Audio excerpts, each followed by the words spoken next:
अस्सलाम वालेकुम व्यूवर्स, आज का हमारा लेक्चर जो है ऑब्स्टिकल्स पे है। और आप सबको पता है कि एसएसबी में ऑब्स्टिकल जो होता है ये एक टास्क होता है। तो ज़्यादातर कैंडिडेट्स जो है ऑब्स्टिकल के बारे में इंफॉर्मेशन उनको चाहिए, तो ये वीडियो जो है ये आपके सारे डाउट्स को ख़त्म कर देगी। सबसे पहली बात, इस वीडियो में मैं आपको वो अहम पॉइंट्स बताऊंगा जो कि आपको फ्यूचर में हेल्प देगी। ठीक है, सबसे पहले पॉइंट मैं आपको ये देता हूँ कि सिर्फ मैं आपको ऑब्स्टिकल का मीनिंग बताना चाहता हूँ कि ऑब्स्टिकल मीनिंग जो है वो हार्डल्स है, मुश्किलात हैं। तो आपने इन मुश्किलात को क्रॉस करना होता है। ठीक है, तो मैं आपको ये बताना चाहता हूँ कि अपना प्लान पहले बनाया करो ऑब्स्टिकल के बारे में। दूसरी बात यह है कि आपने ऑब्स्टिकल जो है कभी भी रोप क्लाइंबिंग से नहीं शुरू करनी। अगर आप अपना ऑब्स्टिकल रोप क्लाइंबिंग से शुरू करोगे तो आपकी 2 मिनट ख़त्म हो जाएंगे और आप स्टक रहोगे रोप क्लाइंबिंग में और आप अपने और ऑब्स्टिकल्स को नहीं कर पाओगे। दूसरी इम्पोर्टेंट बात यह है कि ऑब्स्टिकल जो है ये मैटर नहीं करते। ऑब्स्टिकल जो है ये मैटर नहीं करते। कुछ लड़के 5 ऑब्स्टिकल करते हैं, वो भी रिकमेंड हो जाते हैं, और कुछ लड़के 15 और 17 ऑब्स्टिकल कर लेते हैं लेकिन वो रिकमेंड नहीं हो जाते। मेन चीज़ जो है आपकी फ़िज़िकल अपीयरेंस है, आपकी फ़िज़ीक है कि यार आप ऑब्स्टिकल किस तरीके से कर रहे हो। ठीक है, किस तरीके से कर रहे हो, तो ये मैं आपको बाद में बताऊंगा कि इसका क्या मतलब है कि आप ऑब्स्टिकल किस तरीके से कर रहे हो। यहाँ पे बात आ जाती है भाई लोगों के, जब आप एसएसबी जाओगे तो जब आपका ऑब्स्टिकल का टाइम आएगा तो वहाँ पे आपका जीटीओ जो होगा आपको एक मेन हॉल में ले चलेगा और आपको एलसीडी जो वहाँ पे लगी होती है आपको उस टास्क के बारे में ब्रीफिंग दे देता है एलसीडी के ज़रिए। ठीक है, फिर आपको जीटीओ ये कहता है कि आप आओ मेरे साथ। सारे कैंडिडेट्स को एक जीटीओ ले चलता है और जहाँ पे ऑब्स्टिकल होता है ऑब्स्टिकल ग्राउंड उसे दिखा देता है। ठीक है, तो जब आपको ऑब्स्टिकल ग्राउंड दिखा देता है तो जो मैच्योर कैंडिडेट होते हैं तो वो उसी टाइम प्लान बना लेते हैं कि जब मैं यहाँ पे आऊँगा तो मैंने पहले ये ऑब्स्टिकल करना है, फिर ये ऑब्स्टिकल करना है, फिर ये ऑब्स्टिकल करना है, एंड सो ऑन। तो भाई लोगों, जब भी आपको एसएसबी में ऑब्स्टिकल एरिया में ले जाएं तो आप अपना प्लान पहले ही बनाएं कि यार मैं यहाँ पे स्टार्टिंग पॉइंट मैं यहाँ से करूँगा और मैंने ये ऑब्स्टिकल करने हैं, मैंने स्टार्ट यहाँ से लेना है और एंड मैंने यहाँ पे करना है। सही हो गया। अभी जब आप प्लान कर लोगे तो जब आपको बुलाया जाएगा कि आपका टाइम शुरू होता है तो फिर आपने सारे ऑब्स्टिकल वहाँ पे करने हैं। तो प्लान आपने पहले बनाना है ऑब्स्टिकल के बारे में। जब आपको पहली दफ़ा लेके जाएंगे कि ये ऑब्स्टिकल एरिया है, आप यहाँ देख सकते हैं, फिर आपको वापस ले जाएंगे, आपके कुछ टास्क होंगे और टास्क के बाद आपको फिर दोबारा ऑब्स्टिकल में ले आएंगे और फिर आप एक लड़के ने ऑब्स्टिकल करना होता है। अभी भाई लोगों, ये गोल दायरा मैंने बना लिया। ठीक है, यहाँ पे ये आपकी स्टार्टिंग पॉइंट होती है। ठीक है, ये जो है ये आपकी स्टार्टिंग पॉइंट होती है। एक ऑब्स्टिकल यहाँ पे होता है, एक यहाँ पे होता है, एक यहाँ पे होता है, एक यहाँ पे होता है, एक यहाँ पे होता है, एक यहाँ पे होता है, एक यहाँ पे होता है और एक यहाँ पे होता है।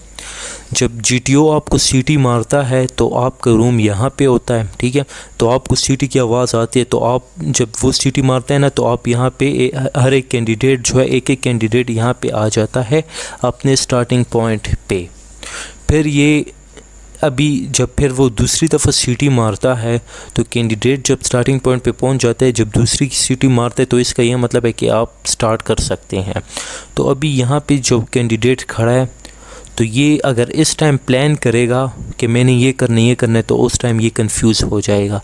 तो तभी मैं आपको कह रहा हूँ कि जब आप पहले चले जाएंगे ऑब्स्टिकल ग्राउंड चले जाएंगे तो आप उसी टाइम प्लान बनाना है कि मैंने ये करना है, ये करना है, ये करना है। अभी आपने प्लान बना लिया है और आप यहाँ पे हैं, ऑब्स्टिकल एरिया में है, यहाँ पे है। ठीक है, और जब आपका टाइम शुरू होता है तो अभी ये आप पे डिपेंड करता है कि आपने पहले यहाँ से शुरू करना है, ऐसे जाना है, या आपने यहाँ से ऐसे आना है एंड ऐसे आना है। ठीक है, अभी यहाँ पे मैं आपको दूसरी बात करना चाहता हूँ कि आप वहाँ से स्टार्ट करें जहाँ पे आपकी रोप क्लाइंबिंग एंड पे आती है या एंड से 1 नंबर 2 नंबर पहले आती है। अगर आप रोप क्लाइंबिंग पहले कर लेते हैं, एक तो रोप क्लाइंबिंग आपका टाइम ज़्यादा लेता है और दूसरा ज़्यादातर कैंडिडेट नहीं कर पाते और ट्राई करते और उनसे टाइम निकल जाता है।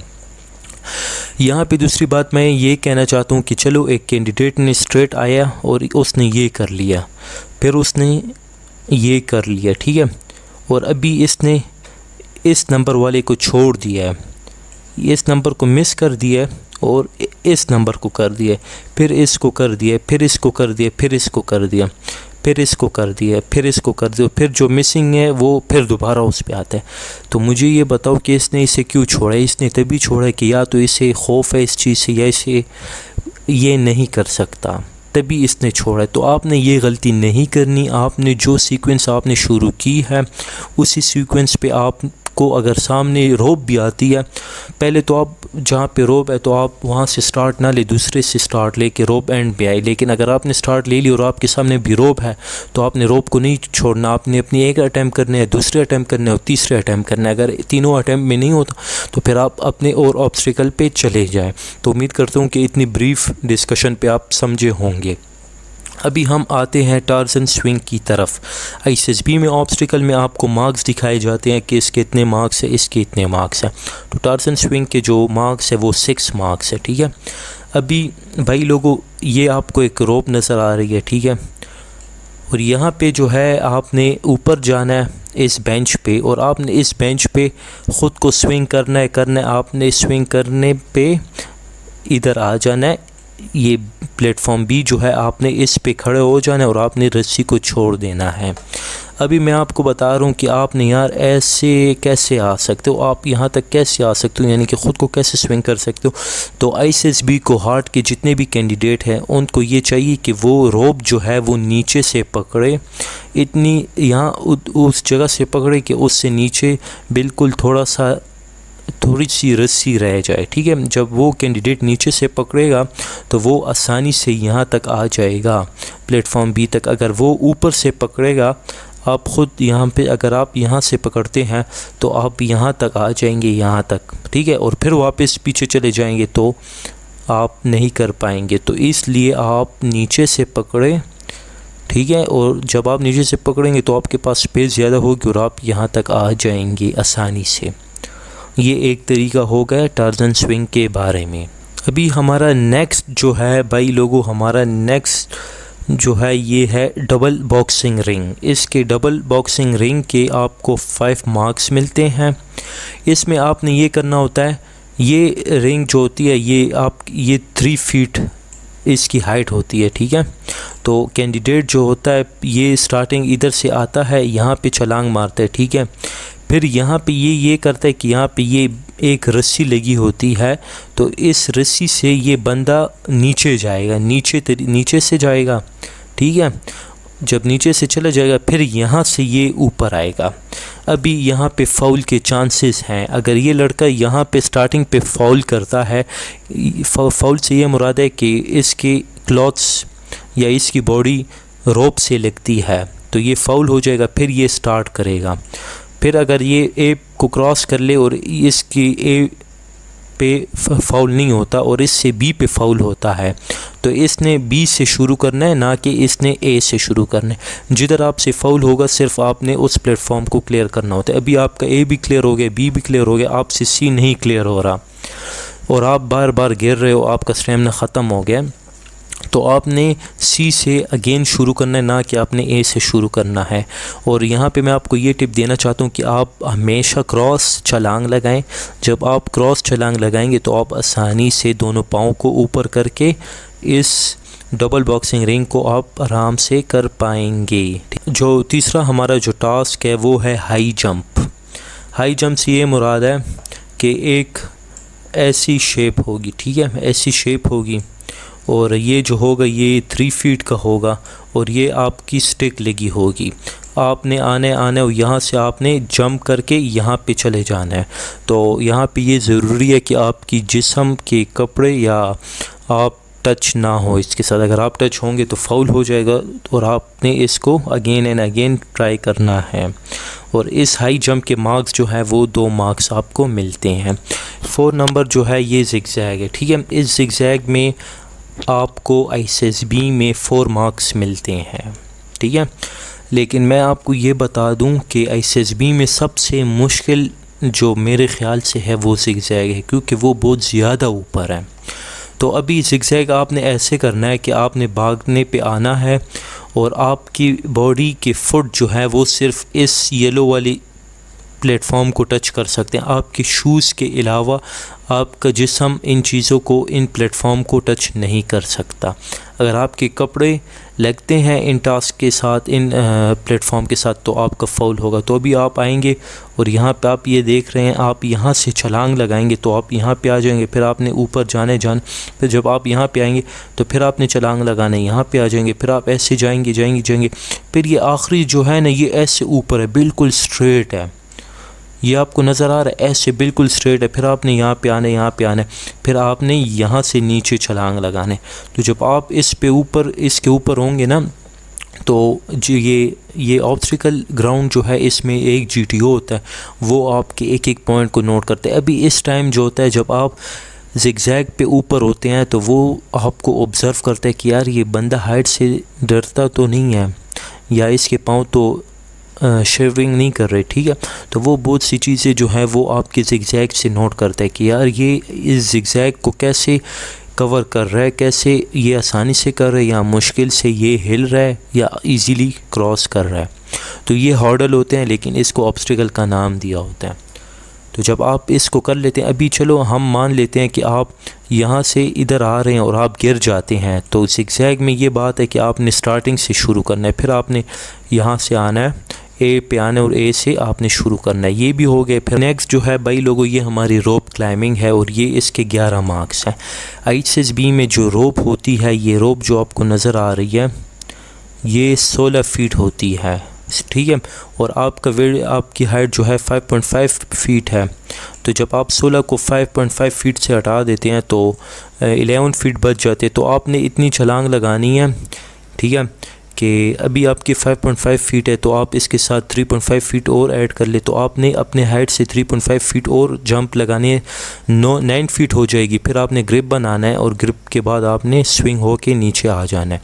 ये ज़्यादातर कैंडिडेट से नहीं होता, तो इसको आपने ऐसे करना है कि आप अपने घर में जो है ऐसी चीज़ पे आप ख़ुद को लटकाएं जिससे आपकी बाजू स्ट्रॉन्ग हो जाए, आपके मसल स्ट्रॉन्ग हो जाए, ताकि आप अपने शोल्डर पे अपने बॉडी का वेट बर्दाश्त कर सकते हैं। तो फिर आपसे ये होगा। और इस पे मैंने एक रोप क्लाइंबिंग पे अलग वीडियो बनाई है, आप वो देख लें, तो उससे आपकी रोप क्लाइंबिंग आसानी से क्लियर हो जाएगी।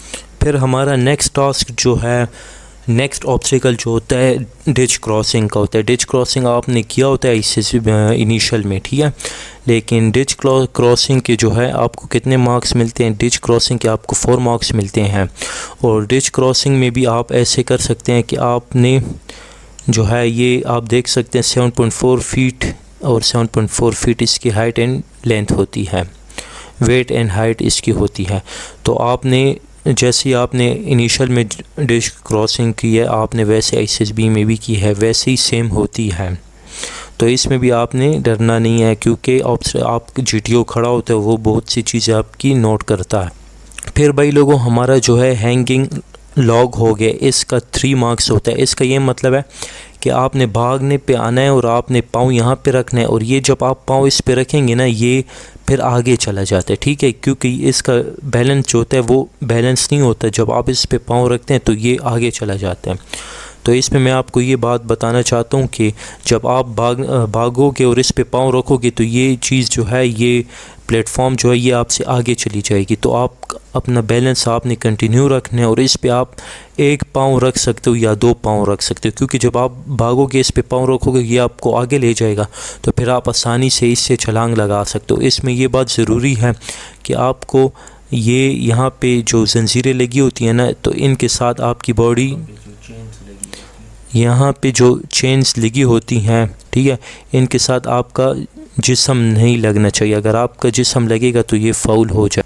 फिर उसके बाद जो है हमारे पास ISSB में टायर होता है। इस टायर के 2 मार्क्स होते हैं। इसको आपने ऐसे करना है कि ये रस्सी देख रहे हैं, आपने इस रस्सी को पकड़ लेना है, और आपने इसमें सर नहीं घुसाना, बल्कि आप इस भागने पे आएंगे और इस रस्सी को पकड़ लेंगे, और आपकी जो टांगे होंगी, पहले आपने उसमें टांगों को बाहर कर देना है, और फिर आपने अपने सर को बाहर कर देना है। तो इसको आप ऐसे कर सकते हैं। तो भाई लोगों, जैसे कि आपको ये टार्जन स्विंग नज़र आ रही है और ये मल्टीपल डाउन अप ऑब्स्टिकल और इसके बाद हाई जंप और इसके बाद ज़िगज़ैग, अगर खुदा न खास्ता इनमें से आप गिर जाते हो तो वहाँ पे एड होती है। वो आपको जीटीओ कह देते हैं कि आप एड ले सकते हैं, लेकिन आपने एड तब तक नहीं लेनी कि जब तक आपकी बॉडी से खून नहीं जा रहा होता, क्योंकि अगर आप इस टाइम गिर जाते हो और आप एड ले लेते हो तो फिर आप कल को जो होंगे वॉर फील्ड में होंगे तो तब फिर आपका क्या हाल होगा। तो इसलिए मैं आपको ये प्रेफर करना चाहता हूँ कि अगर आप थोड़े बहुत ज़ख्मी हो जाते हो तो आप इसको इग्नोर करो और आपको जीटीओ को कहो कि सर कोई मसला नहीं है, ठीक हो जाएगा, बजाय इसके कि आप कहो कि सर मुझे तो लग गई हो, सर मेरा क्या होगा, घर में क्या कहूँगा। ये मम्मी डैडी वाली बात है, वहाँ पे नहीं करोगे और ना ही वहाँ पे फ़र्स्ट एड लोगे। तो ये एक डिटेल वीडियो थी ऑब्स्टिकल के बारे में और उम्मीद करता हूँ कि इससे आपने बहुत सी चीज़ें सीखी होंगी। मज़ीद वीडियोस को देखने के लिए हमारे चैनल को लाइक करें, सब्सक्राइब करो, अपने दोस्तों के साथ शेयर करें। अल्लाह हाफ़िज़।